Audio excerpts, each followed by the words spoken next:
So Terraform is the official name of the class, but talking more widely, it is Infrastructure as a Code, IAC.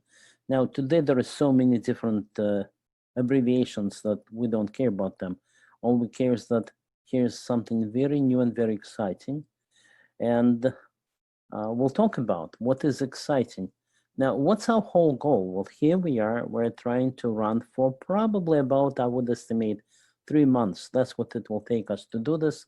But we're only spending maybe a couple hours every week. So that's not a very big burden, not very onerous. And what's the whole purpose? So you know probably that we're a training company and we like to train. So for one thing, we don't have that much training, honestly, as we used to have. And that gives us a chance to do something that we never could do, like, well, write new courses. We were writing new courses, but like do those online series, do free courses, do some great improvements. So it's a very, very welcome break, if not for the money making, but it is a break for doing stuff. Okay, so we'll talk about this. We'll talk about what our plan is. Well, our plan basically is to understand all about infrastructure as code. And I want to make sure that I have the chat. So for that, because I want to see your chat questions every second when they appear. Let me do this. And then if something doesn't work, then of course I want to know. So let's do this. Okay.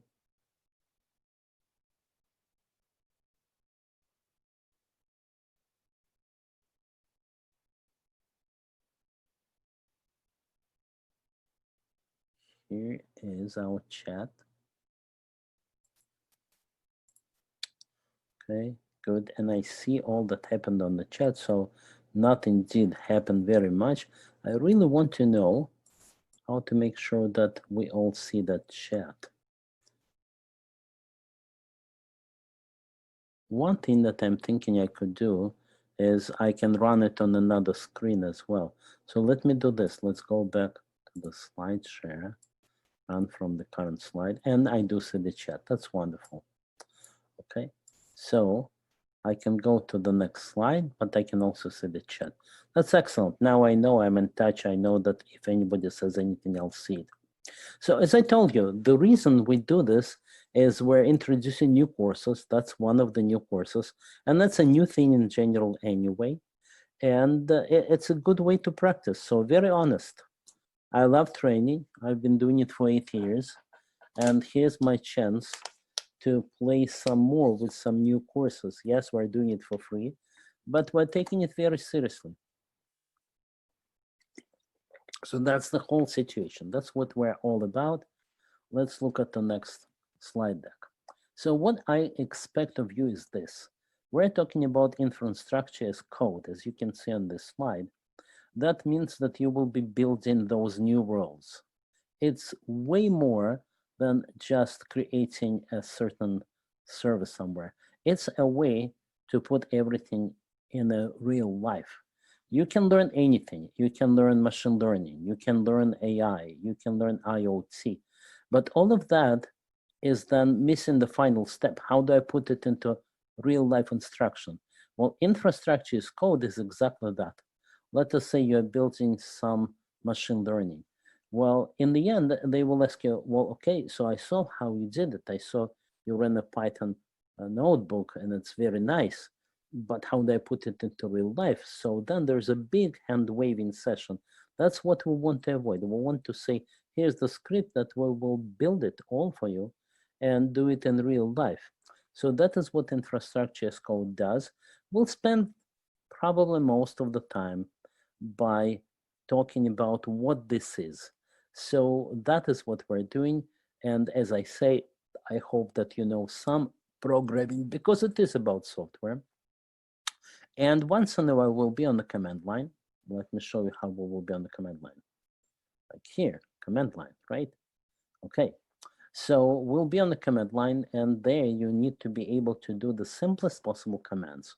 So let me show what's the simplest possible command. It is probably cd dot dot, maybe let's go up to the next directory.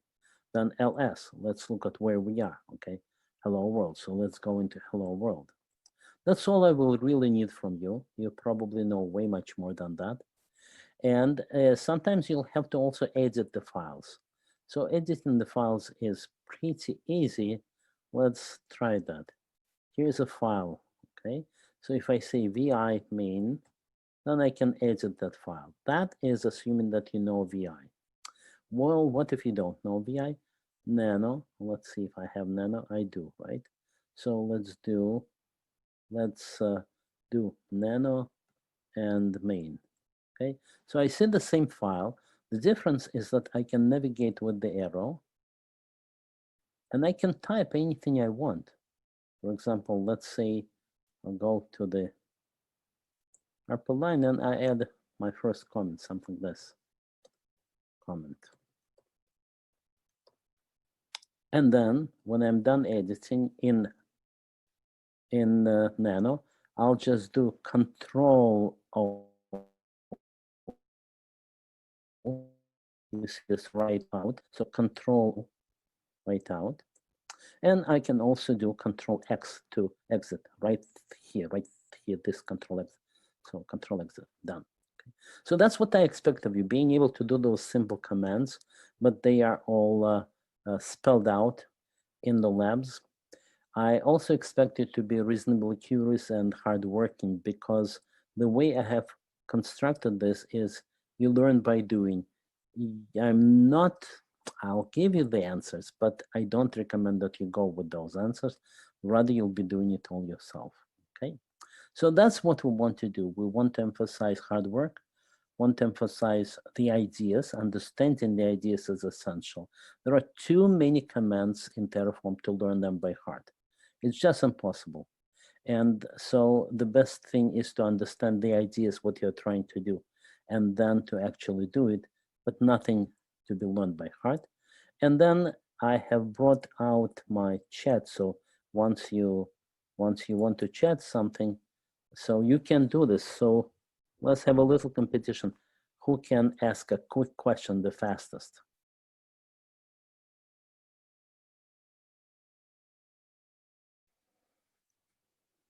Okay, there you are.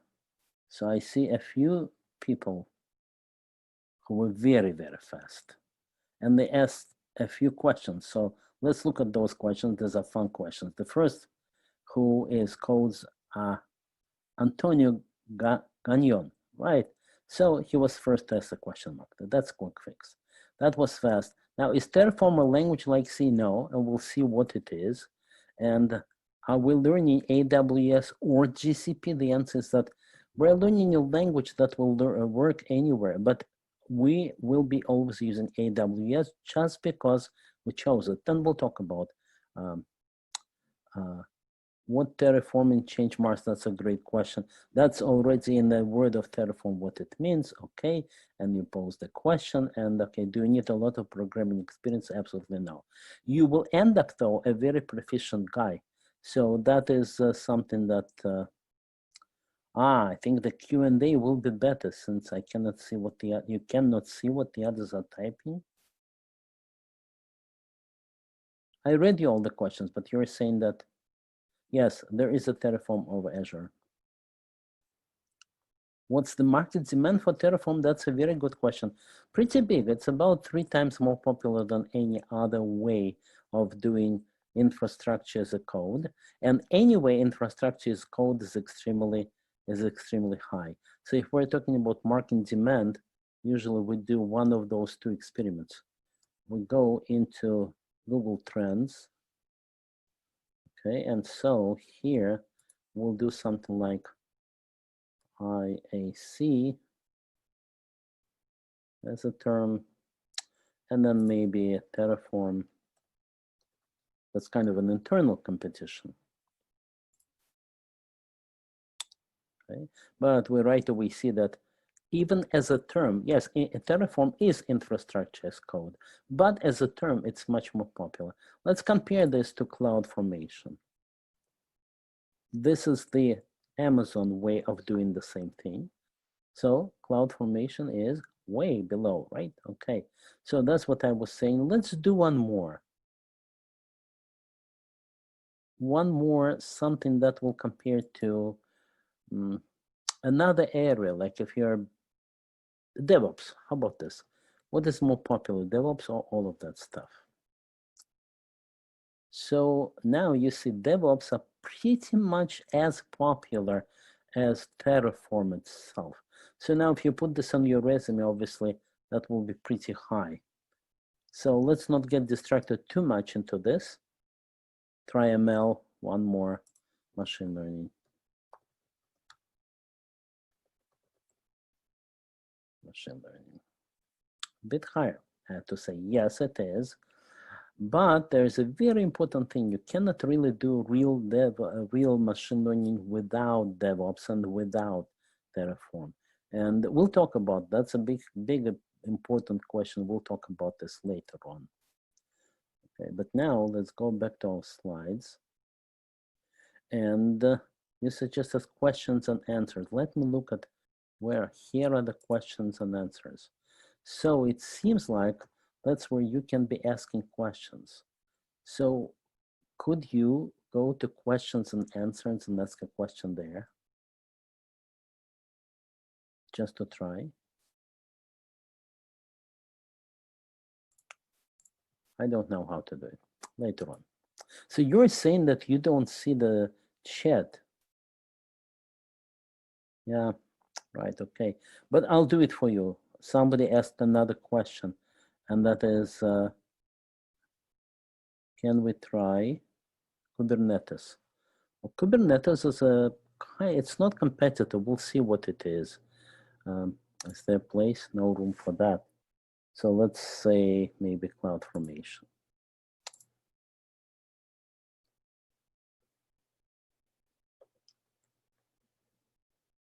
Okay. Quite unique, so okay. So where's Kubernetes? It's yellow. It's pretty high as well. Well, I would say, yes, definitely worth learning. And you will see why. Let's just continue. But okay, here's one question and answer I see. What are the advantages of the Terraform? That's a great question over other IAC. And yes, it works. And I will tell you, that is exactly the next question that we need to discuss. So do you guys all see the questions and answers? Would you prefer to do chat or would you prefer to do questions and answers? Chat is fine, right? But you all see the questions on chat, don't you? And then you cannot see question and answer. Yeah, I think chat is just as great. All right, I'm getting out of the questions and answers. I'm back to chat. And we're all back to slides. But that discussion is exactly why we're all here. You can learn anything by yourself as well. But being in a group is a great idea. So that's what we're doing. Please check all other competitors by yourself.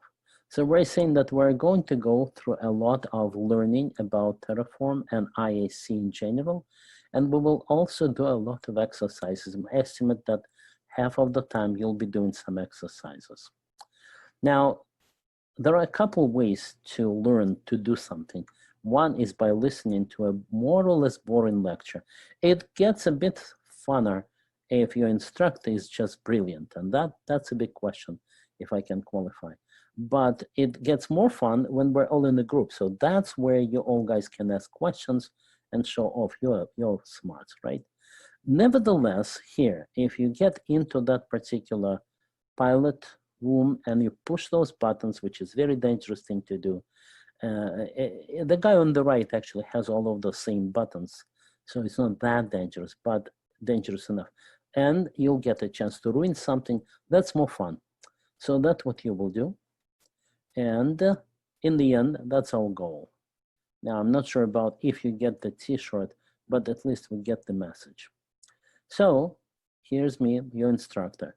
Here's you. What I want to do is we have more people than we can possibly interrogate. So if there's anything interesting, write, chat, tell us about something interesting here.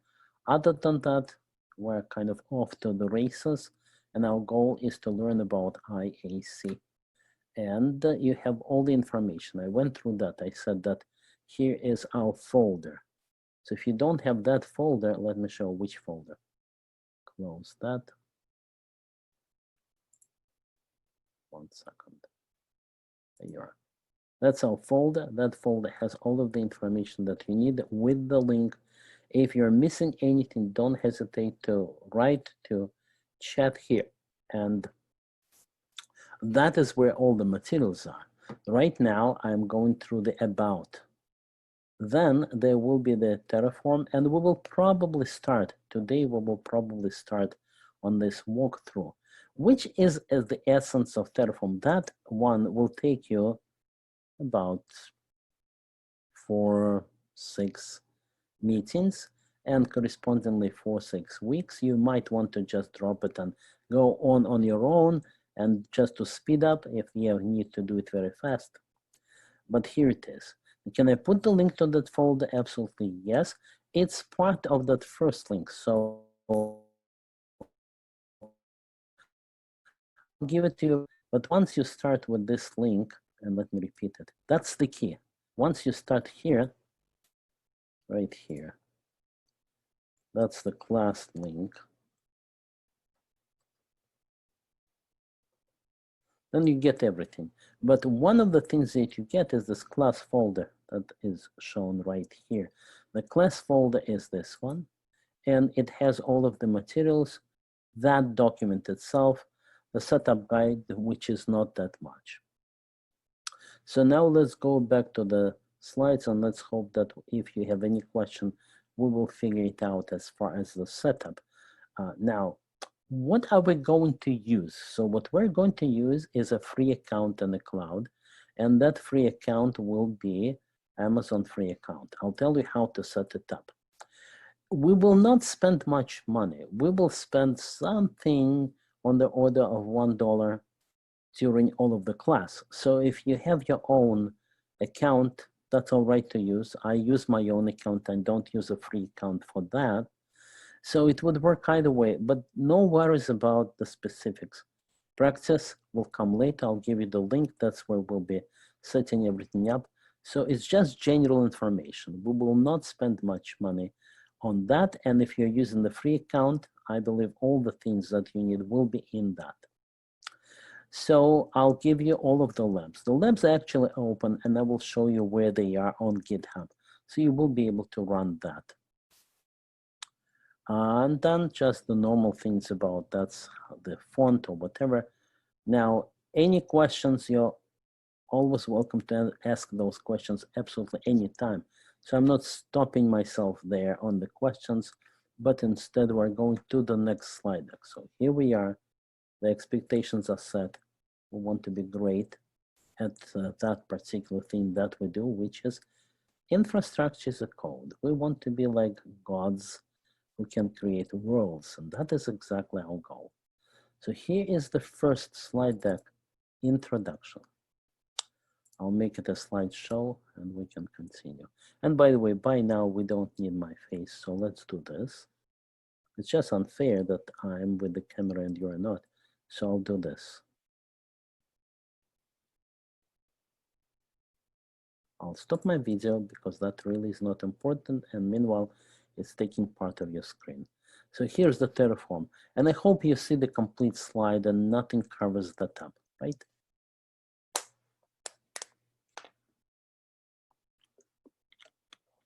Very good.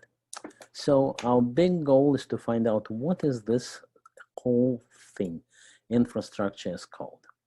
So what it is one of the most important development. We'll show you how people were doing it before and how they're doing it now. So first of all, what is infrastructure as code? That means that you were, if you were a DevOps person, or if you were an admin, or even if you were a developer, you were used to having checklists of things you need to do in order to set up your infrastructure. There is a long history to that, depends upon when you started doing the IT, but the story is that in all cases that was manual and therefore very tedious and error prone. So the first thing that happened is that people stopped buying computers, putting them in a data center, and then wiring them up. All of that stopped. Instead, data centers now give you those computers. They allow you to connect them in any way that you want. And for that, now you use code as opposed to screwdrivers. So that's IAC. You can build any kind of farm of servers in any kind of connections and configurations, and that's all called infrastructure as code. So every cloud began to have its own. For example, in the world of Amazon, that's called CloudFormation. And then there appeared one new software, and it didn't even appear the first, it appeared a bit later, and it's called Terraform. Now, some of you probably looked it up, and you saw that Terraform is kind of science fiction term, and you take a Martian who comes from outer space from Mars, and you project him into the Earth, and here's your Martian on Earth.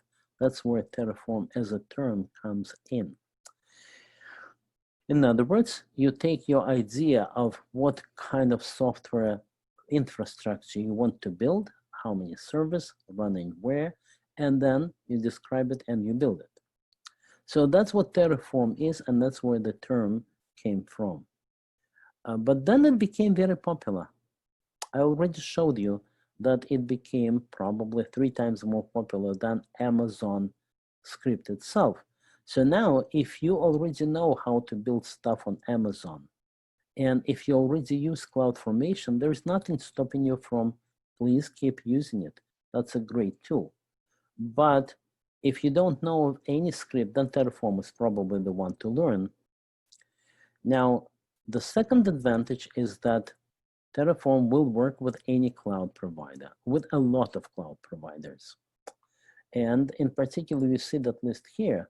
That's Amazon itself, the IBM, Google, Microsoft Azure, and all the rest.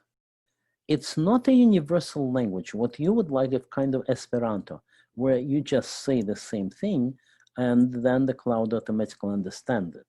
But the problem with the clouds is they all have this disease of calling everything a different name. And the language will have to account for that. So there will be jargon terms. For example, there will be a compute instance, and this compute instance will be the same idea on Azure, Google, and Amazon. But the practical naming of that will be different. And that is at least for concepts which are close. But if you take any kind of service, for example, a database, and you want to start database as a service, then it will be different ideas, not only just different language constructs. So even though you will be able to do every cloud with Terraform, but you will have to learn a little additional information about that particular cloud. Okay, that's the expectation. Another thing about Terraform is that it is declarative. Declarative means this. I'm not telling you, let's say you want to make tea, right? So what you need to do is you need to find the kettle, put it on fire, put the water into the cup. Well, this is, I'm telling you every action, right? What I'd like to do is really show you a picture of my favorite tea cup, and please do that. That's what I would like to do, but I'm forced to do every action, okay? So Terraform runs as an application on your computer. I'll show you how it runs. So if I say Terraform here, then there is an application on my computer installed, and it will be talking to every cloud and doing something in the cloud. So by itself, it runs on my computer. But when it runs, it will connect to every cloud, and something will do every action that it commands. And that something will be, in Amazon case, it will be the API. And in every other cases, that will also be the API. I hope that answers your question. Is there a Docker container distribution of Terraform? Yes. But being that it is very easy to install it, it's not that important. Okay. So going back to our slides, I said that Terraform is declarative. I'm saying I want tea. I want a cup of tea. I'm describing what kind of tea, what cup of tea, but I'm not describing every individual step there. All right, that's very nice, right? Because that is easier life. And so this is what everybody else learned from Terraform. Initially, CloudFormation, Amazon, for example, they were not declarative. They actually told you every step that you need to do. And that was not as nice and as convenient. So you see that tremendous influence that Terraform has on everybody else, that even its competitors are in fact implementing its ideas. And they're not so much competitors because they're more of partners. Think of that. Let's say you're Azure. Well, you're quite happy that there's a language that will work on every cloud. Nobody talks about cloud lock-in, at least not because of the language. And it's not maybe even your core competency to build stuff. Your core competency is to sell stuff. So actually it's not a competition. And every one of the clouds is quite happy that Terraform exists. So they are teaching Terraform as well. Now, the question here is that, are there any requirements to run Terraform? None. The nice thing about them is that Terraform just installs. It's an application that runs on your laptop and therefore on any other virtual machine, and there are no requirements. We will be installing it quite soon. But for now, we're just talking about how great Terraform because it is declarative. Well, one other reason that it is great is because it's idempotent. What does that word mean? It's a very popular word nowadays. That means that if I run it twice, it will still not mess up. Or if I run it 10 times, I will still not mess it up. For example, let us say I do Terraform here, and then I say init. Init says, check which additional providers does it need and get them. So let's run. Here it is. It looked at which providers does it want, and it found out that, well, you do need AWS providers, but they are already downloaded. So there is nothing else that was needed. So I can do it again. And again, nothing else happened. But it will continue like that even further. For example, if I ask it to do something, for example, if I say Terraform plan, show me what you are going to do. And by the way, let me make it bigger so that we can see it even better. Okay, now it's analyzing what's on Amazon there. What needs to be done? It says, I found what to do. I need to add one component. I don't need to change any component, or I don't need to destroy any one of them. So if I do it again, plan, it will come back with the same result. Now, if I do something, I don't want to do something yet, but if I do something and I do it again, it will say, well, what you have is already there. For example, let's say I want a cup of tea. So it will tell you, here's your cup of tea.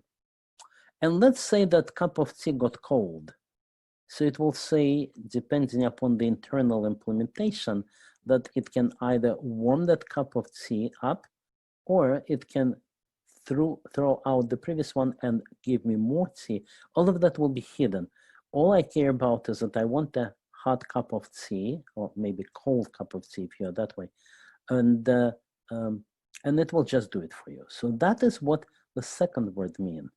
It means that it is, first of all, declarative. I tell it what I want. And second of all, it is idempotent. It just creates the situation that I so much desire to have. Now, the question here, how does it check? How does Terraform check? It goes out into Amazon. I'll show you how to tell it where is your Amazon. And it really checks what's out there. And it will compare, and it will put it into the local cache. So it does both. It checks, is there anything new out? This is a deeper question than we will handle it first. First, we'll just say, oh, it works. And that's all we care about. But later on, you will see that, yes, it checks the state and caches this check and so on. There will be a word about the implementation. Well, it seems like, yes, I agree, that's exciting. So specifically Terraform compared to all of the other tools, how do we place it in the completely all of the set of tools? So let's look at that, because at first I think some people might find it hard. It's not very clear. All of those tools, there are so many tools. Okay, then so let's look at this. Well, first of all, initially there were no DevOps. We remember that. DevOps is a pretty new term. If we look at it, if we look at the history of DevOps, well, it may be 10 years. And the company that is connected to this Terraform is part of that. It's HashiCorp. So it's part of people who were working in this company. They were essentially responsible for this DevOps. And that's what we want to talk about. We want to talk about what is DevOps and where did it come to? And the short story is that it came to creating all that you do as code, and that is the next natural step. Then I will tell you what are the great benefits of that, and specifically how does Terraform work. So, long story is that whenever you build a software company, you would grab a lot of money, buy lots of cabinets, that is a place where you will store your computers and racks, and load them up with servers. And now you do a very bad thing. You're creating a team that will be responsible for all of those servers. That's the ops team. And the devs are the developers. They don't talk the same language. They don't do the same things, because the ops, they deal with the hardware. And they think that the devs understand nothing. And the devs, they work with software, and they think that the ops really are irrelevant. And let them fight those guys. But then there appeared clouds that allow you to build everything that the ops people do right there in the cloud. So they appeared tools. Here are some of those tools. They are different. We will see a table of who does what, but we'll see how Terraform comes together and builds whatever you want to build, and then you use other tools on top of that. So now what's important is that the ops people become less and less blue collar and more white collar, right? They used to deal with screwdrivers and driving trucks around. Now they write a line of code which says, take that screwdriver and apply it here. So now there is less distinction. The devs people write code, and the ops people write code. So if you guys, both groups of you, both write code, then why don't you stop fighting, right? It will be a much better world. And so that is what happened. This peace and love situation that is described as DevOps, where they do the same thing, they work on the same thing, they use the same tools, and for many of the developers, it's a way over to the ops side. So that becomes much better. Life is much better. There is no fight anymore in general, but practically you alone can do both, and you have a much better visibility into this. If so, here are the benefits. Let's take some specific companies. So a company like Nordstrom, they started using DevOps, not yet even the Terraform or IAC, but just in general, DevOps by itself usually gives you about 50% improvement. You look at those numbers and you see what they are, and you get less defects, and that's understandable because all these people will be testing and they will be writing the code at the same time. There will be much better ways of verifying the complete deployment. After all, we're doing the same thing together. We're doing this information technology.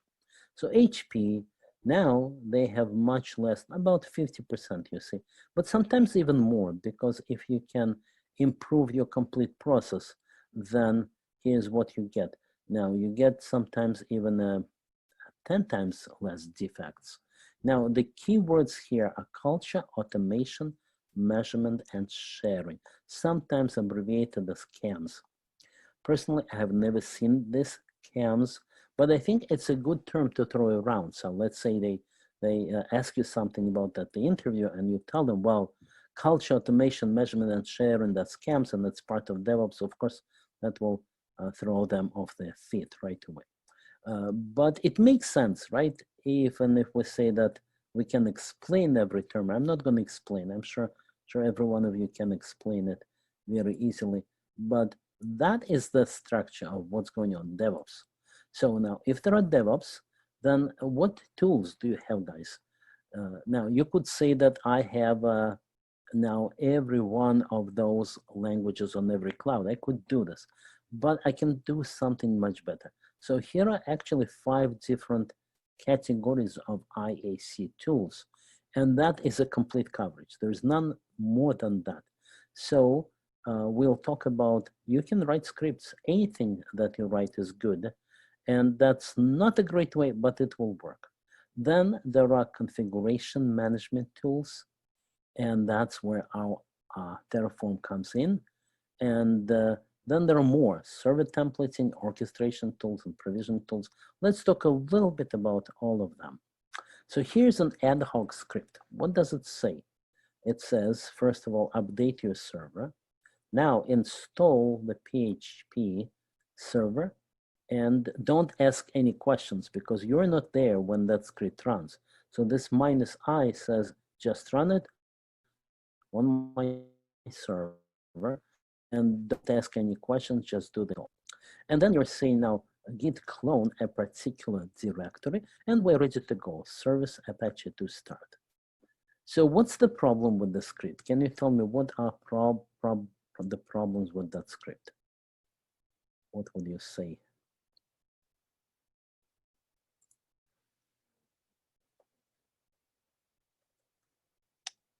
Needs root access to run. It might be platform dependent. That's what you're saying, right? It doesn't capture failures at all. You don't even know if it worked. Yeah. Now that one will only work on Linux.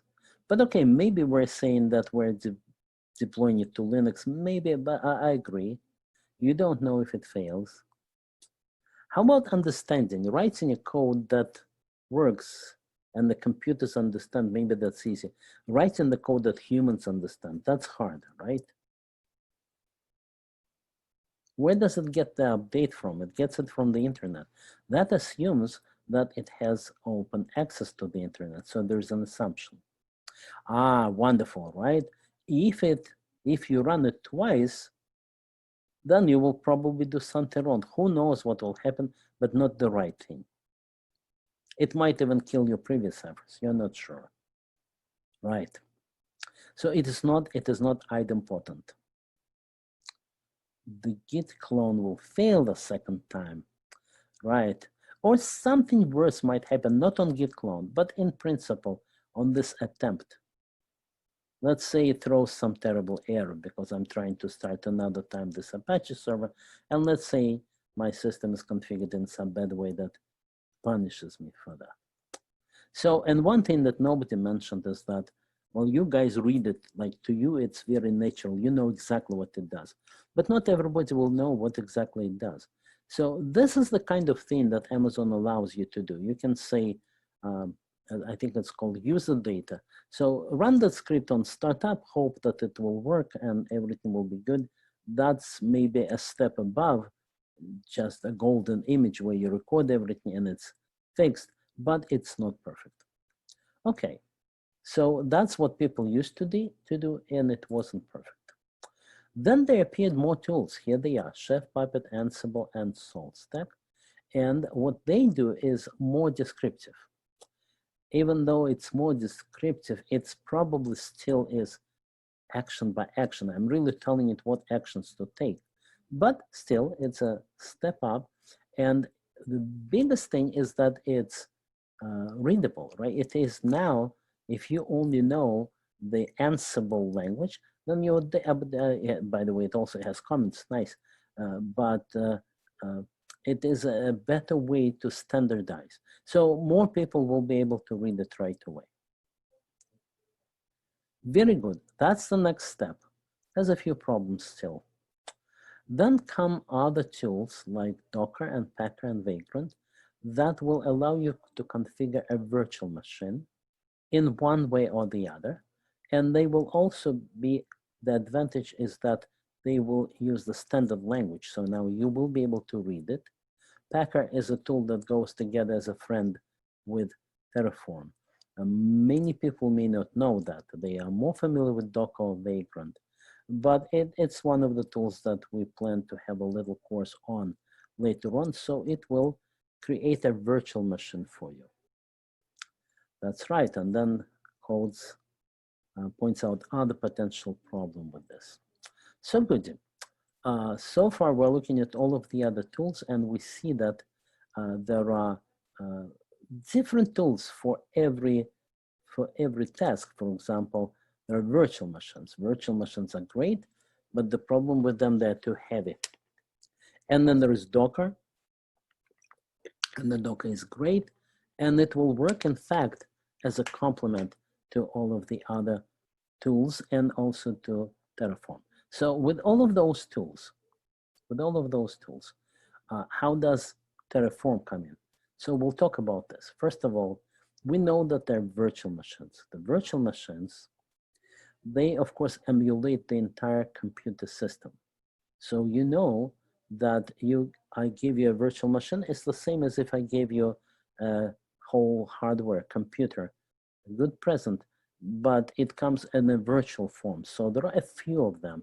There's VMware, there's VirtualBox, there's Parallel, and the wonderful benefit of its complete isolation, better security, but it's pretty slow. No, it's pretty wasteful. I'm asking you to just one application, and what you are giving me instead as a complete computer. So that was probably what, 2005, 2010. That's probably the golden time for that.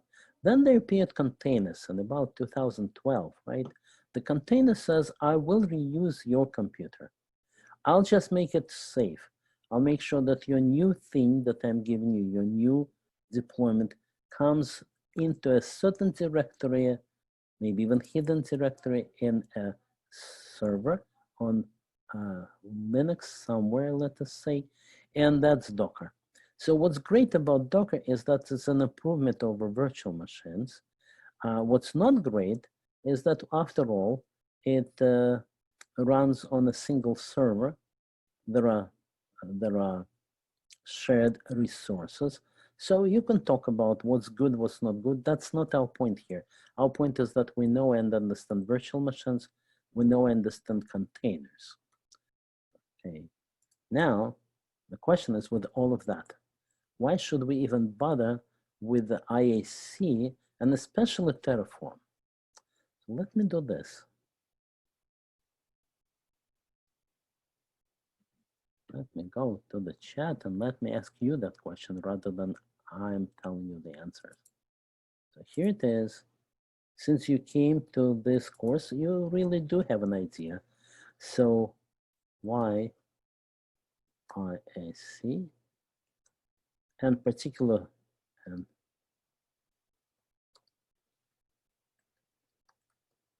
so why would you bother to learn yet another language?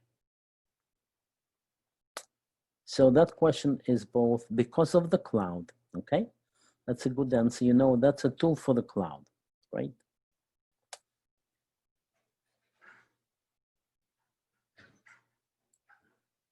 That's one answer. Data center automation, that's what you want to achieve. Takes out a lot of admins.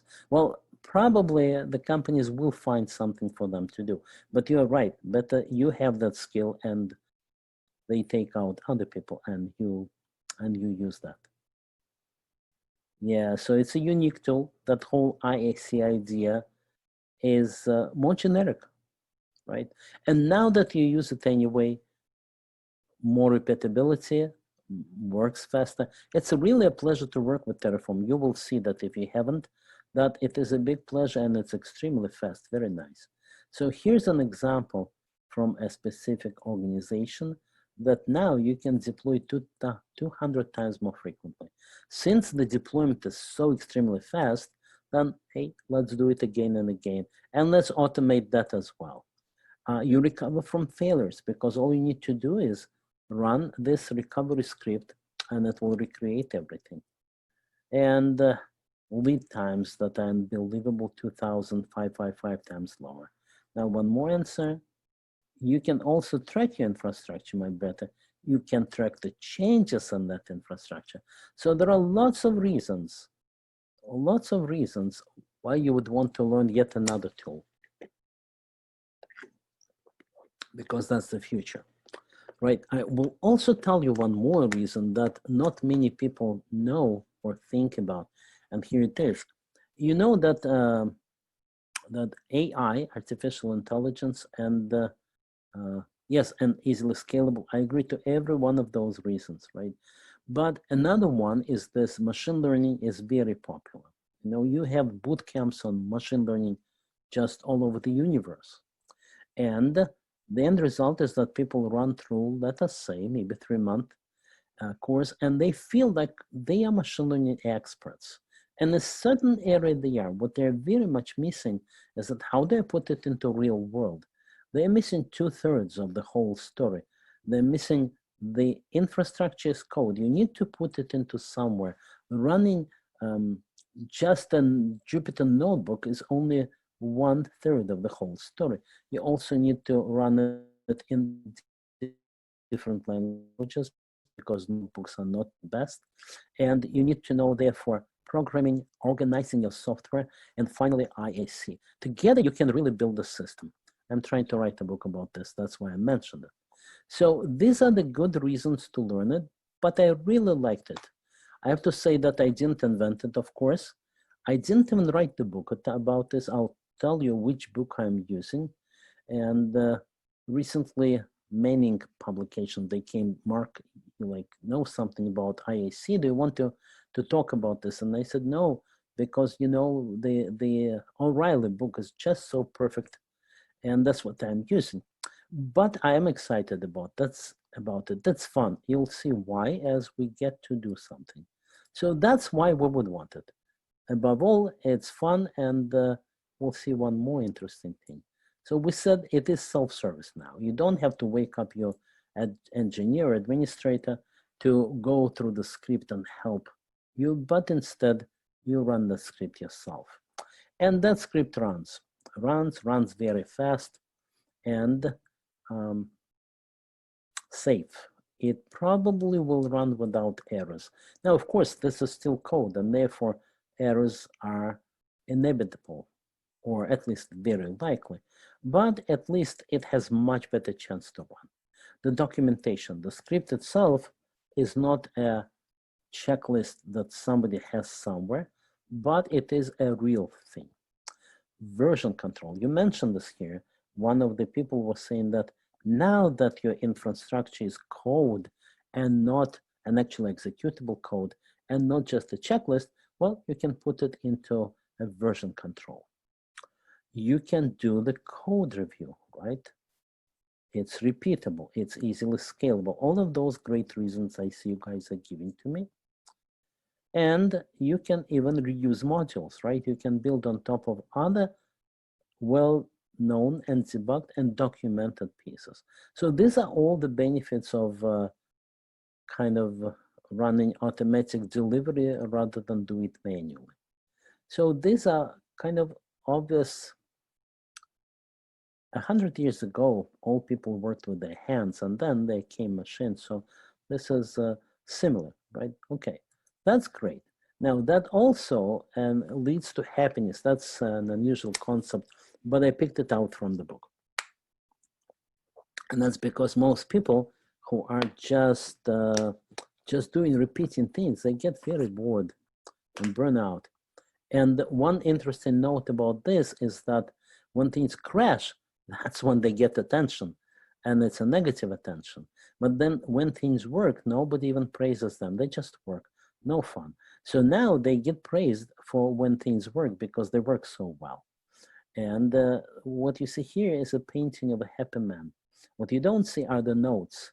So the notes talk about philosophy, and they talk about, and that's a happy philosopher, by the way, here. The notes talk about all the philosophies that consider happiness as the goal of life. and how you can define a society by checking if it is maximizing happiness or no. So you will get a set of slides with the notes, or you can just search on philosophy of happiness. So that's the promise. The promise is this. Now let's take a short break. I want a 5-minute break, just a human break. And then at exactly 5, right? Right now it is 5 minutes before, right? Exactly on the hour, we'll continue and we'll talk about, first of all, what Terraform is, and then we'll probably get to install and let's try something, okay? So let's take a 5 minutes break. I'll put it here. 5-minute break. Break. There you go.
Okay, welcome back, guys. So I see that you're all helping each other, and that's wonderful. And And the question was, do you need anything else other than executable? And the wonderful answer by Honyin was that if you want to develop yourself, then it's really written in Go. But for your practical purposes, all you do is just install it. I'll show you that in a short while. Good. So we were here. We said, what is specifically Terraform that came up a little later than other attempts, but actually took the world by storm. So here's what it is. It is an open source tool, so you can get the code. You can even compile and play with it. It is written in Go as a programming language, and it compiles down into a single binary. Here's what I have done, right? When I discovered that on that computer, I didn't have the installed version of Terraform. All I had to do is to say brew install Terraform. Okay, so right away, if you are running in the Mac, you can just do it. Somebody asked to increase the font size, and I'll be happy to do this. Here it is.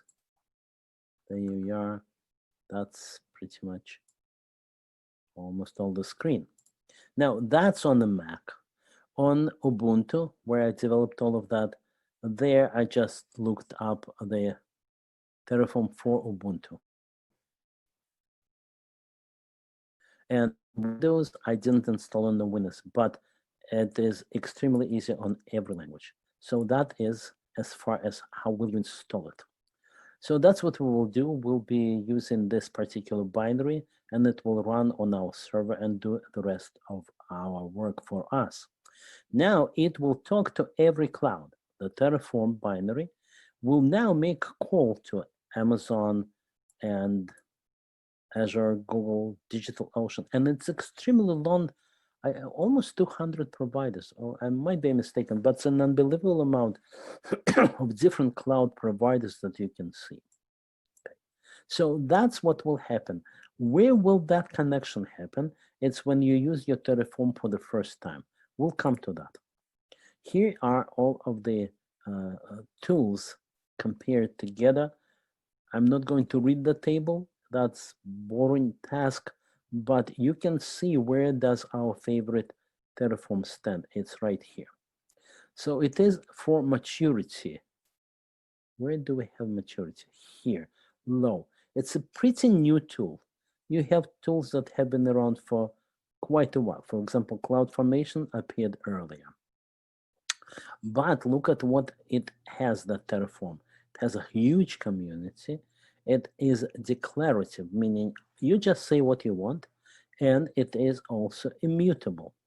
So immutability is a little burden on the system, but it is burden off your shoulders. You don't have to worry as much. And that is the trend. The trend is make the computers work, not the humans. But you can look at this table, you get all of those slides. It just says that, yes, we've chosen the right tool. One last thing that we can do is this.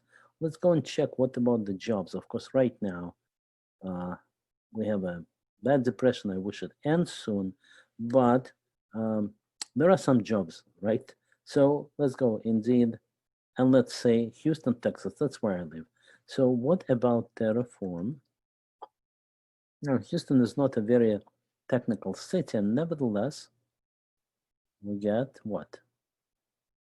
We get just 12 jobs. But let's look in more advanced areas. Let's do California.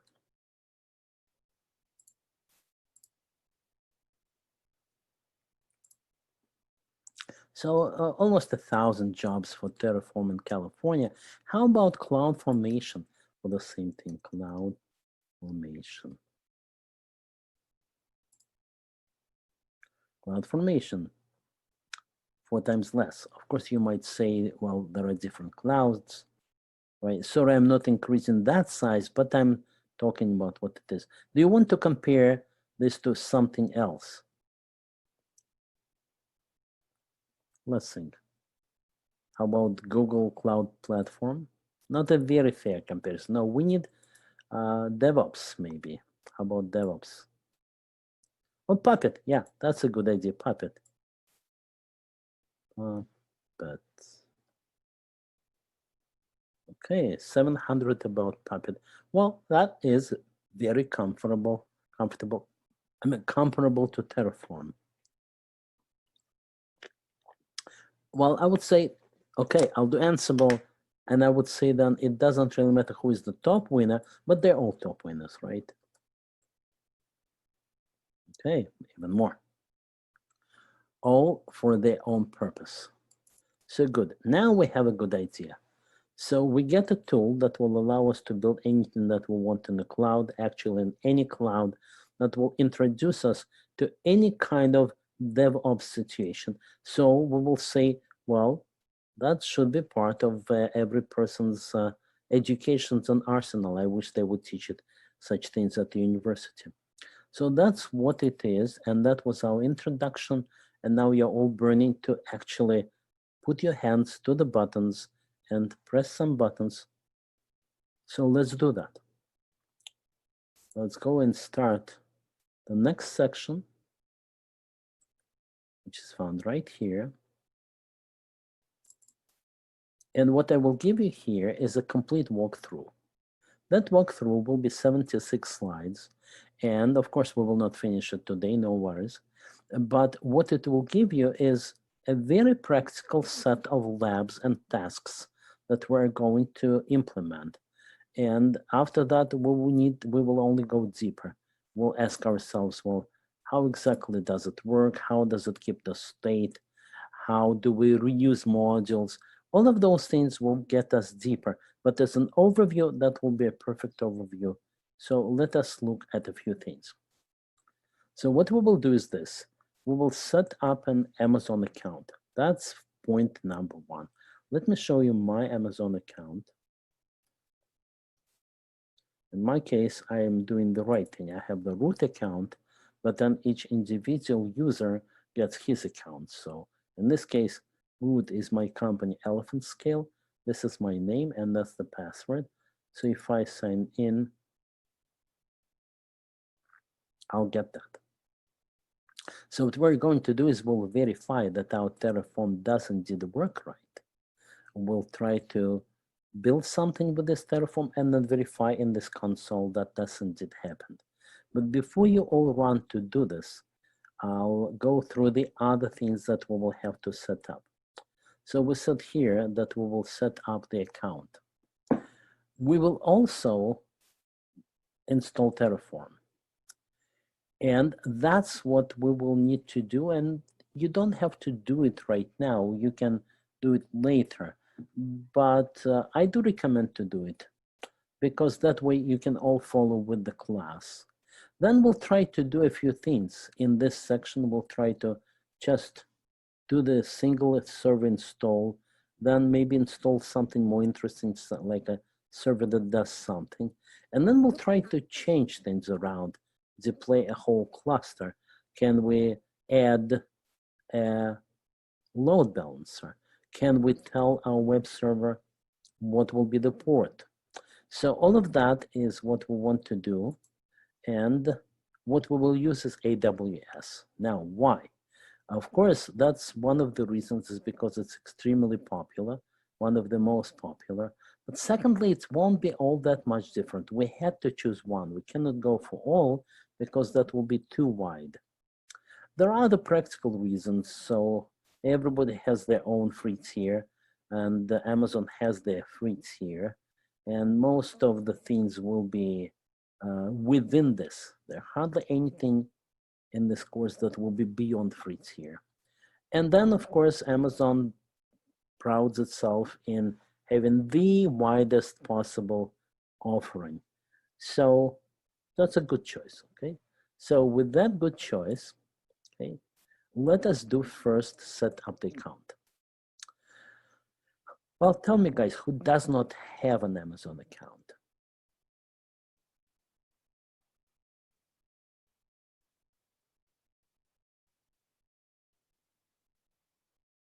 It seems like everybody has an account. Ah, some people don't. So let's do that. Let's set it up. You will need an account. Now, you could say this. Okay. I'll tell you what you can do. Now, you could say this, Mark, why don't you give us accounts? meaning that use your Terraform and create accounts for us. That's fair. That's a fair thing to say, but I haven't tested those scripts. I have actually had them, and I'm going to do this for longer full-blown classes. But for now, it's not all that hard. Here's what you need to do. First of all, Raghu, when your trial expired, you can create another trial with an email very similar to yours. Here's the trick that not everybody knows. So let us say I have an email, and that email is called Mark@elephant_scale. So Mark@elephant_scale is my email.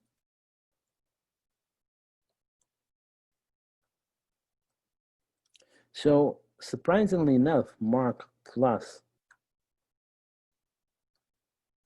1 at elephant_scale is also an email, and it is a good email. For example, if I create an email to Mark, let's say Mark plus 2, okay, at elephant_scale.com, and I will say this is an email to Mark plus 2, and then I send it. Then it immediately arrives and it understands this. So if you have an account, but you find it up, well, you can create any number of such accounts, and therefore any number of free Amazon use for years and years to come. That's fact number one. That is what I'm going to do. So let us go to Amazon AWS. Let's check what do the slides say. They say AWS-Amazon.com. AWS.Amazon.com. So it says, well, my account, I don't have any account. Where do I create? Somehow it already knows too much about me. So what I will do is I will simply create an incognito account, right? Incognito window. And here I'm saying AWS Amazon.com. Okay, so create. Now it knows I need to create an account.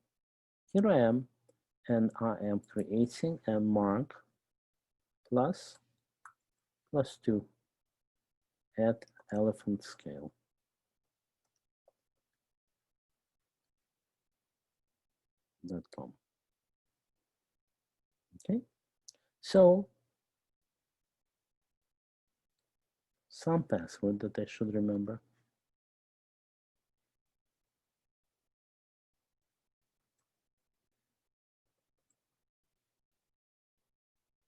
Class demo. I'm not sure why does it want the account name, but let's try.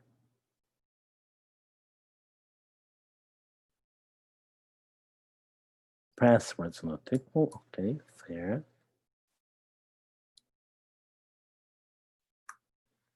Now they are equal. Let's go.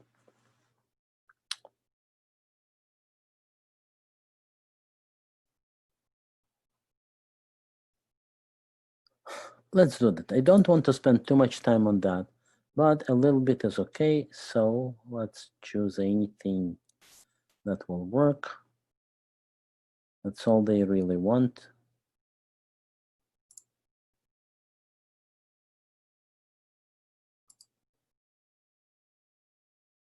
Payment terms. Well, that should bother some people. Nevertheless, that's the only way. Now, they will always very carefully tell you that this is beyond the normal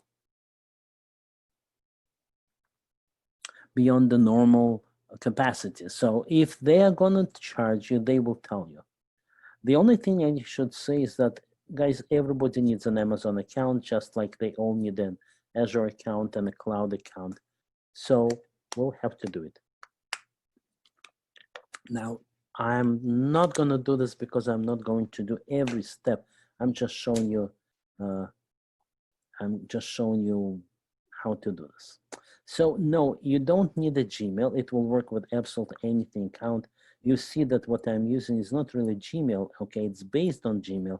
That's not important really. So any account will work. And most likely your name +1 +2 +3 will also work. That's question number one. Question number two, can you use Azure? Yes, it will work with Azure. My labs, however, by default will all work with Amazon. So what I recommend is getting yourself a free account on Amazon, and then let's do those same labs in Azure, but let's work step by step. So later on, there will be a similar set of labs on Azure, and actually even now there are some, I just cannot guarantee that. So if you're very knowledgeable, you can try to do this. I would recommend not yet.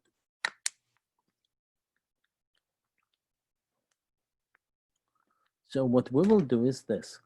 For those guys who are setting it up, that will be a small delay for you. Well, nothing you can do about this.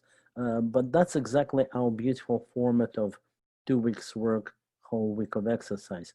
I'll go through the setup. I'll continue working through that.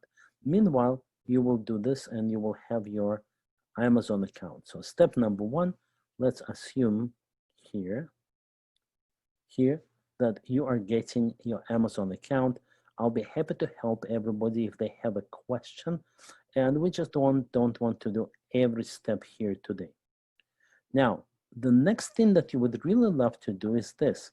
You should never use your root account, that one which you'll get here, because it's just too many permissions and too little accountability.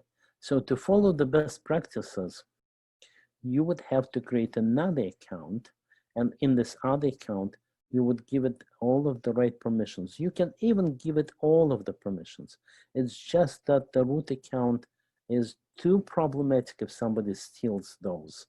So the practical result is that you will get a root account and you will store it in some database. I'll show you what I use for some database.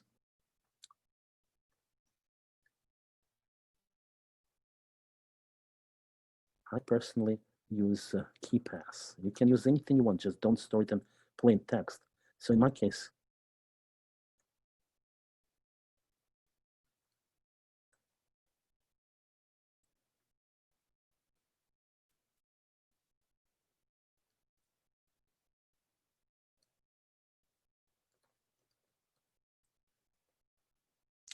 okay, here's my application. It's stored here.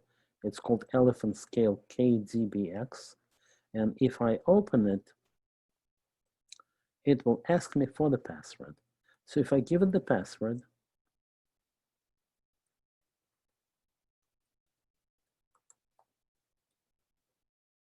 then it opens and stores hundreds of passwords that I have. That's what you see here. And I recommend it because it's working very well. But there are other password databases, of course. We store this one on GitHub, but it has a very long password. Not maybe a perfect thing, but I don't think that there is a perfect thing for passwords. And you can use LastPass, for example.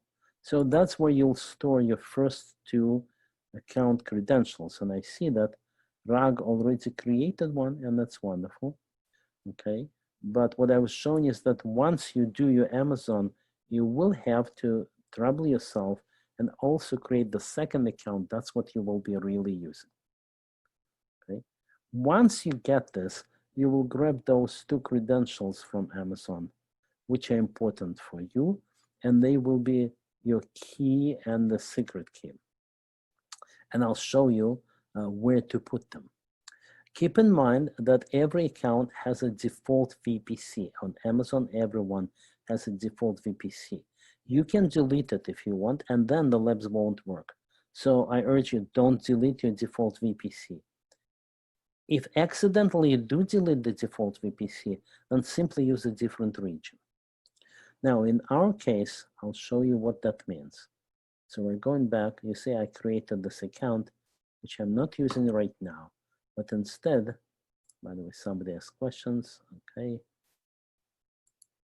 Very good.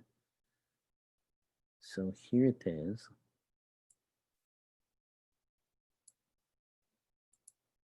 Here's what I'm talking about.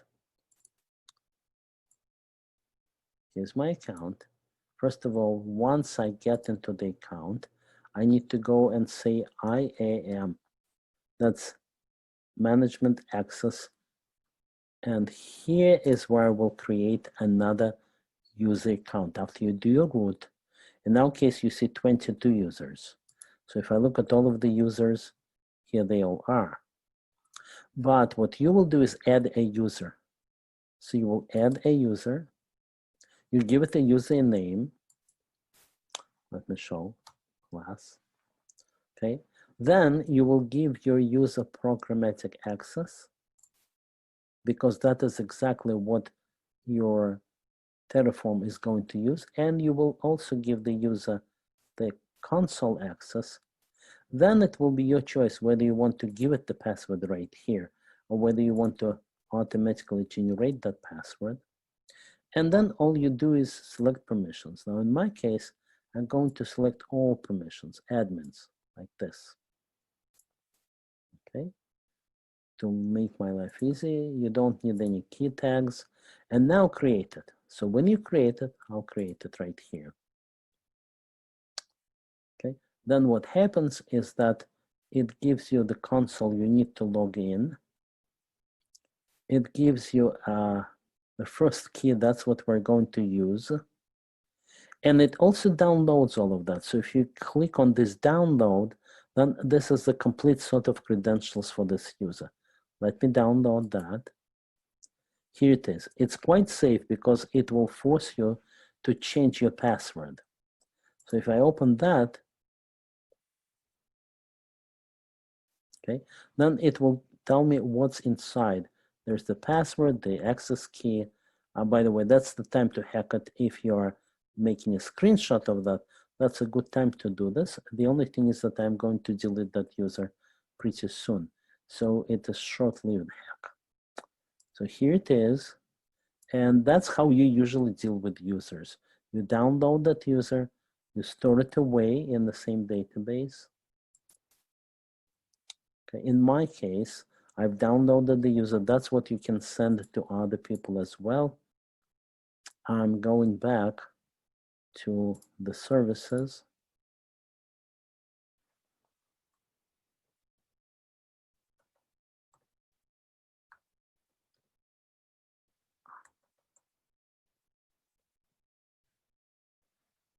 I am. And I find in that user that I just created. I created this user just for fun. That was this user. And so I can delete that user. That was an illustration of how you create that user. Yes, delete that user. I see I have too many users. I need to clean this up. That I'm only telling you so that you have some fun watching it, what I'm doing right, what I'm doing wrong. But here it is. Here are all my services, and EC2 is the first one I want to see because that's what I'm going to create, and that's what I'm going to play with. So that's taking care of the first part. You would need to create your account.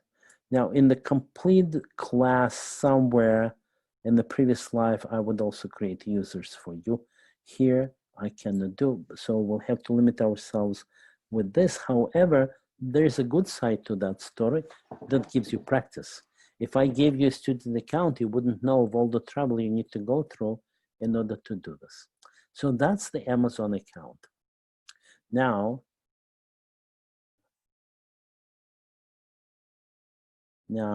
you are asking very important questions here. Yes, John Cholis, after creating the root account, log in as root, verify that you have it, and store it away securely. Add the multi-factor authentication so that nobody hacks it. And for the policies on your slides. Now, these policies are the real policies, but I have to admit I didn't try that. I gave you the full, complete administrative access. So what you could do is just give a complete access. And if you want to do the bad practices, you can use the root. That will work. what you're saying then is create another user with root access. That's not really the right term for the same concept. What you would be doing is you would create the user with a complete administrative access. There is still a difference between the root user and your new user who will create with the complete access. So what you're actually asked to do is create another user for your class. And, you know, if you're worried, you can simply delete the complete account after you're done with the class. But by then, you probably will start liking what you're doing. So that is creating up the account. The next question is much simpler, installing Terraform. So as I showed here, brew install Terraform installs it on this computer with the latest version. On Ubuntu, I did something like install Terraform. And on Windows, I have not tried it. So that thing is so easy that I really want you guys to get a chance to install it, because that will, first of all, demonstrate how easy it is. And secondly, it will give us a chance to do our first commands. So let us all do it. Let us all create Terraform. You don't need anything very easy on Windows, says Ashok, right? So please report that thing. I'd like you to chat to me that, oh, I done it.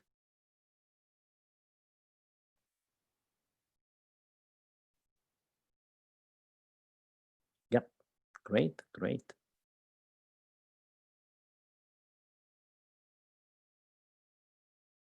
Right, that's nice, nice.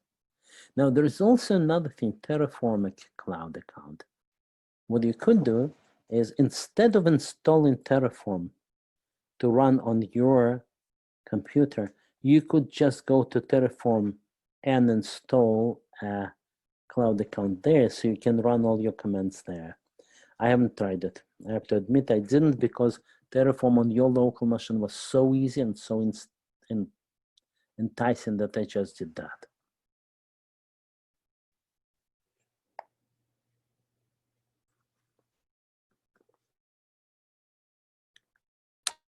Yeah, later on, you'll do the Amazon. That's not a big problem. Don't worry, you'll do it later.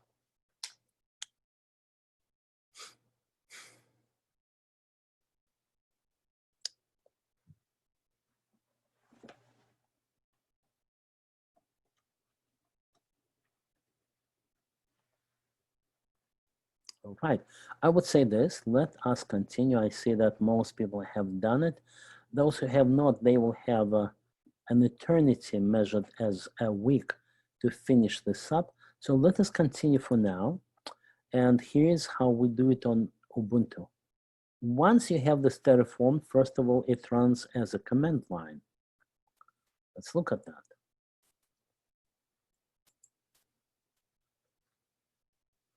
Here it is. I can say Terraform, and it comes back and it says, yes, your Terraform is installed and it works. There you are. If it is out of date, it will also tell you that, and it will also suggest what you can do with this. Okay, assuming that it was quite easy to install Terraform, now let's do something with it. So here's what we can do with it. If you just type the word Terraform, then you will get a list of commands that you can do. And out of these, we'll just try a little bit. So let's do this. Let's do minus version or just version. This minus is not important. And help. So here we are. Let's say Terraform. As you can see, I'm typing a few letters and I'm hitting the tab. That's the good practice. So if I see version, let's do version. Okay, it says your version is 12.25. Now, what's important is that 12 and not 11. As later on we will see, there are some new things that are coming with this 12 version.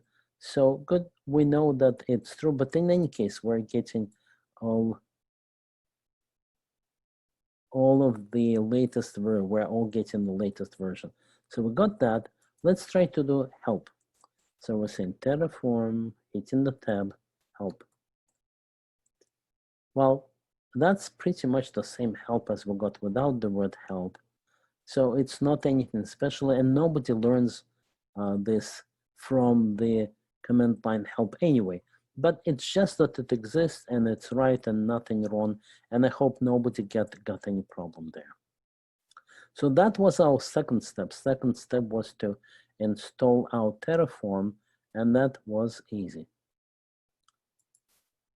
Now we need to set up the credentials. So if you look at the environment on your computer, the environment, then if I say, well, what here has to deal with AWS when I don't have any? It's pretty bad. I really need that.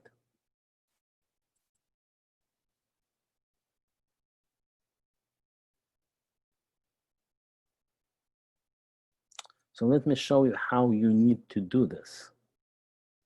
Okay, you need to look in the bash RC. Let's do that.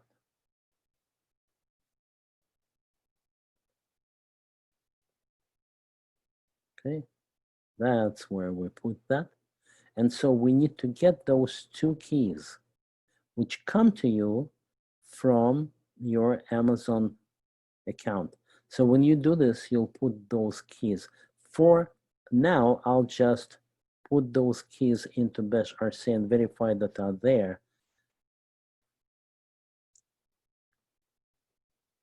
Let's do this. Say export.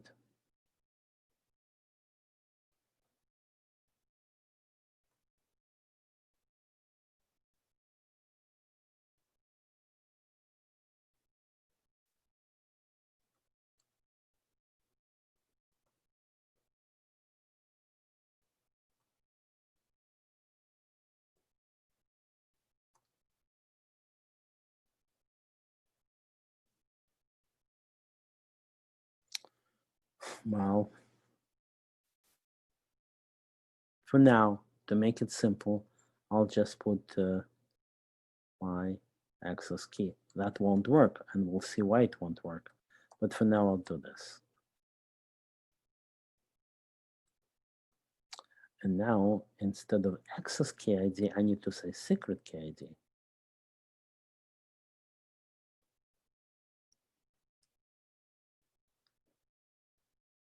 Okay.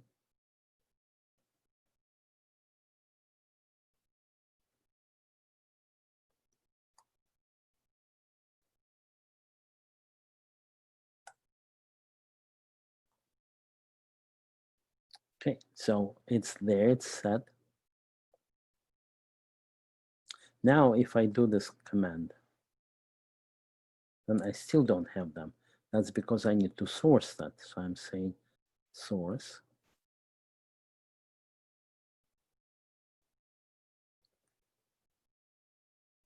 And now if I do the environment command, it will show me those keys. So those keys are what I need to run every Terraform command.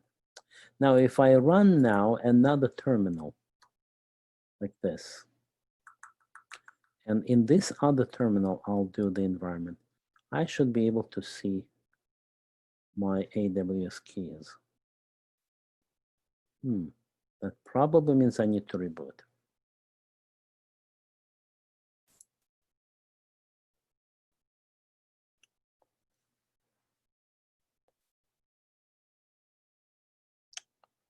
And that's what the slides are telling us. You need to reboot.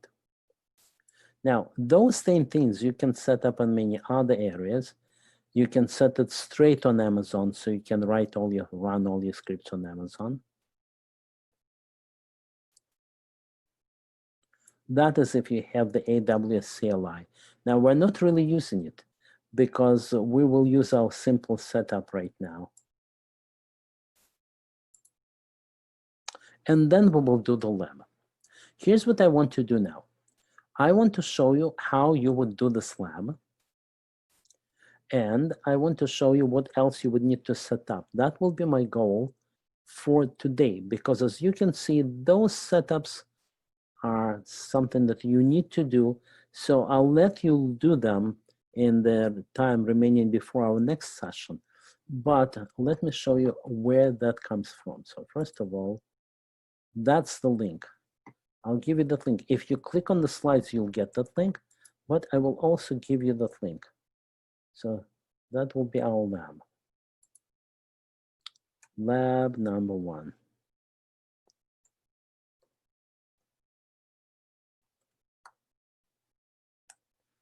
Okay, later on I will organize, and so all of our labs, those that we run, they will all in the same folder. And that's what I usually do when we run the class. Here's the folder that has all that we have done. So if you miss something, you can still do it. All right. And things, right, if I source it, it will work for that window, not for other windows. So if you look at this lab, you will be able to clone this lab and get all of that complete thing on your computer. But please don't run those labs because that will teach you nothing. Instead, what you need to do is create your own directory, and that's where you will be running your examples. That will really teach you. And after you're done with this class, you will be a master who really knows his commands, right? So here's what I'm going to do. I will still clone this. Here I am, I'm saying I want to clone, like this, clone. It's an open free repository. So click on that. Then I go to a terminal, find myself some nice location that's not used. In other words, find myself a location that I will call temp. Go into this temp location.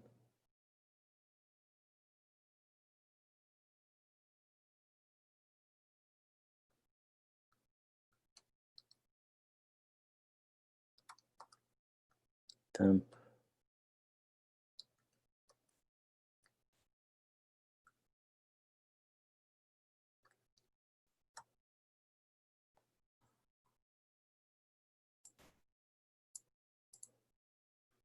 Okay, so remove what I don't need here, and it clone this lab. That I'm only doing so that I can show you the example, but what we really want is everybody does his own stuff. So we're going to code here, and in code we'll go to Terraform, and in the Terraform there will be hello world, and that's exactly the link I'm giving you. I gave you the link to this. Will Terraform destroy, tear down the setup? No. Terraform destroy right now will not do anything at all. Terraform destroy removes whatever things you created on Amazon. Since you have not created anything on Amazon, Terraform destroy won't do anything. So when you're here or in any directory that you want to be, you will see the main.cf. So just to check that my Terraform works, I'm saying Terraform init. Init says, go and check all the clouds you are going to access and verify that you have them. So when I say init, it goes out, verifies that I'm mentioning AWS there, and downloads that. Now it's there, okay?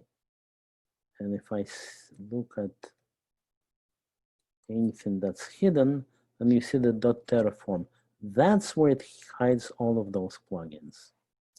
Now, exactly what we want to do in this lab is just create one little server. So if I do this, if I say Terraform init, then it will check that I'm good. Terraform plan, verify that you can indeed create it on the cloud. And that should give me an error because I shouldn't be able to connect to my Amazon. So I'm saying Terraform apply, expecting an error.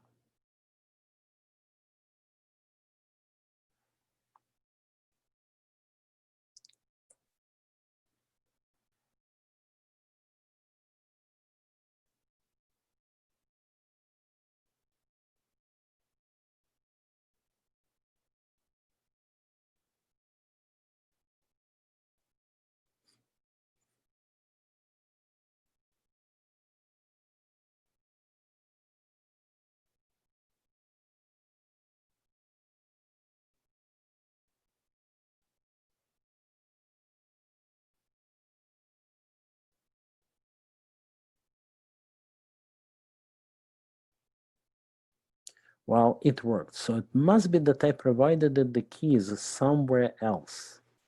So let us look at what does main want to do. That's running a little bit ahead of ourselves. And it tells us that I'm asking it to verify that the version is at least 12, that I wanted to go to US East 2, and that I want to create a certain instance there in the cloud. So it says that it worked. What I can do now is go to US East 2. That's this one, Ohio, and verify that it indeed created this instance for me. So if I go into running instances here, then I see this is running, initializing. It's an instance, it's a micro instance. It gives me the IP, and it created the sentence. So for now, what I will do is I will try to kill it back. So I will say Terraform destroy. It will confirm that yes, indeed, I want to delete this instance. I checked, verified that want to destroy. I am saying yes, and it is destroying it now.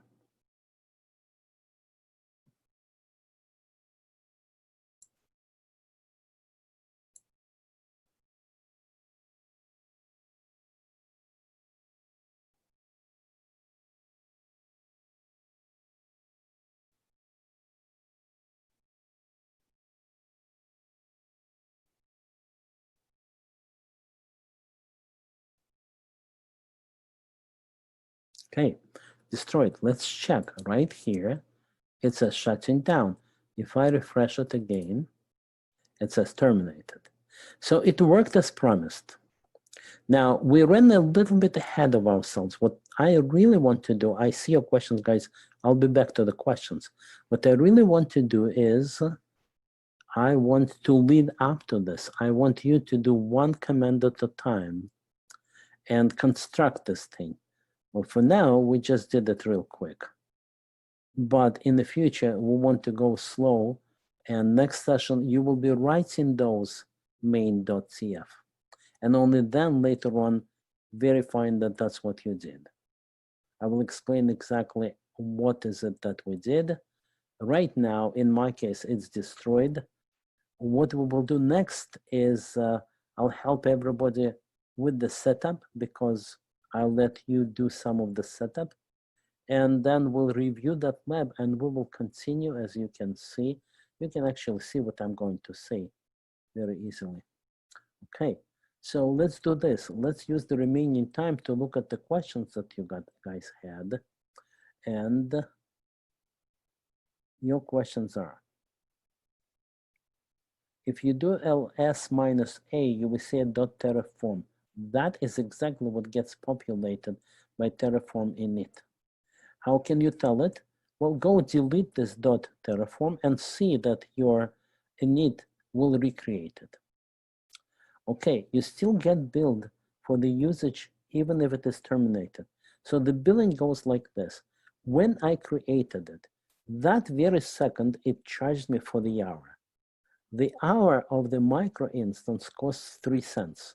So in doing what I've done, I have wasted 3 cents. I killed it right away, but that doesn't help. On Amazon, you are charged by the hour.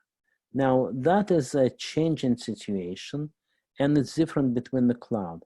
What is common is that we're only spending like 1 to 3 cents. Okay, so I see other questions. You're not subscribed to this service. That is something, Jasvir, that we will have to figure out why exactly, what user did you use, what keys did you use, and why with these keys you couldn't do it right. So what I wanted to show today is an introduction to Terraform and just a very few steps. Now, practically, as you can see, it does have to be set up right. You have to have your Amazon account. You need to have your Terraform done right. And we also need to do the lab. Now, when you're going to do it during the week, what I'm suggesting is this. The truth is that the lab is right here. I cannot hide from you that it has all of the answers. And all of the answers are supposed to work. It also tells you I'm following that particular book, Terraform Up and Running. And I'm also using the repository, except that I modified it to teach. So that's my input beyond that book. But all of the examples work, and I also ran through them in my environment. And we will debug them next time. So if you want to just start, you can clone this repository. It has essentially all of the answers. What I would really like you to do is not that. Instead, you go to code. Okay.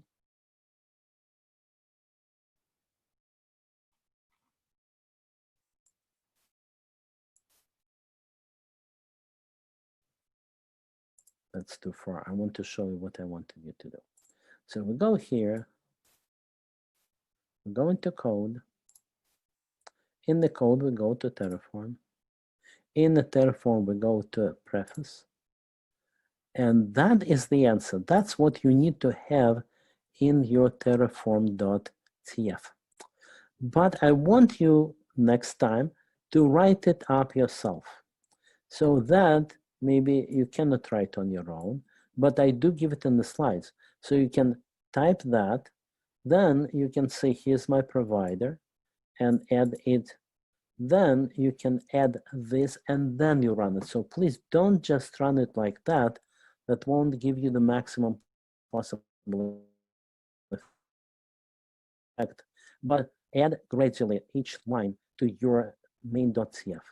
You can also build your working area in exactly the same way as this is organized. Or you can just say, here's my first directory. My first directory is for lab 1. My second directory is for lab 2. But it's much better if you do it all on your own and write all those commands on your own, because that really teaches how to do it. Okay, so I'm looking at the questions. So Terraform plan. Plan does this. It validates it, plus it also compares what you ask for to what you have on the cloud. And it says, if I am to run this, then I'll need to add that much, I need to delete that much, I need to modify this much. As we will see, it doesn't usually modify things, it prefers to delete and recreate.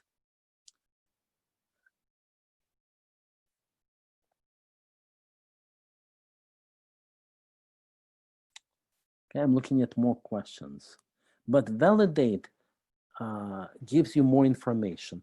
So if something doesn't work, gives some strange errors, then you say Terraform validate, it will run it against your script in main.cf.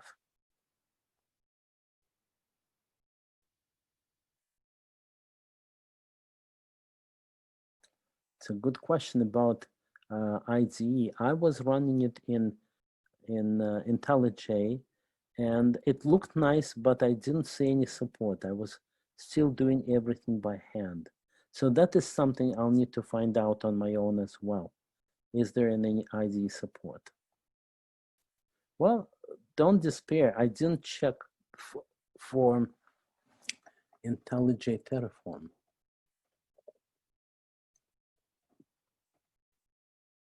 Okay. And the answer is yes, there is one.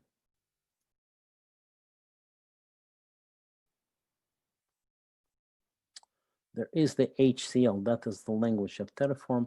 There is the that support. How old is that? May 17, 2020.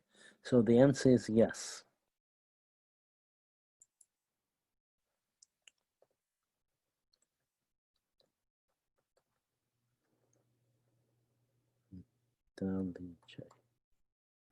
Okay, so we have the plan. We'll meet next time.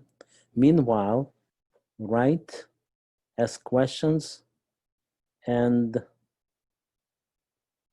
prepare your accounts. That's all we really need. When we start next time, we will first verify that everybody has the setup and can continue, and then we'll continue with the labs.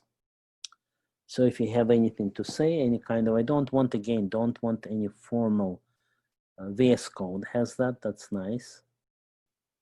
Next session is exactly at the same time, next Tuesday, right? Today's Tuesday, it's next Tuesday. Now, I think there was also, they sent out what is the preferred time, and it seemed like 37% of the people preferred the in Pacific time, not from 4 to 6, but from 2 to 4.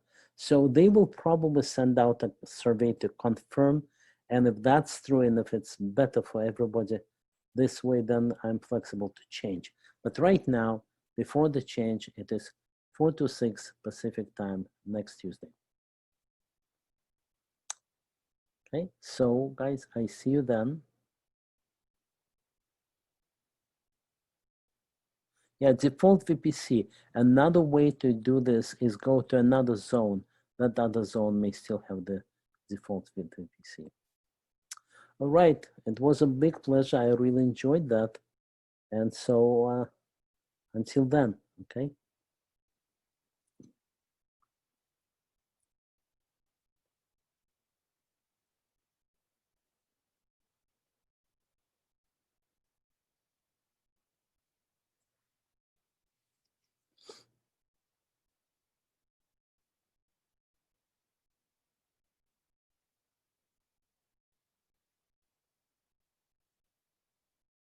All right, thank you everybody. Be well.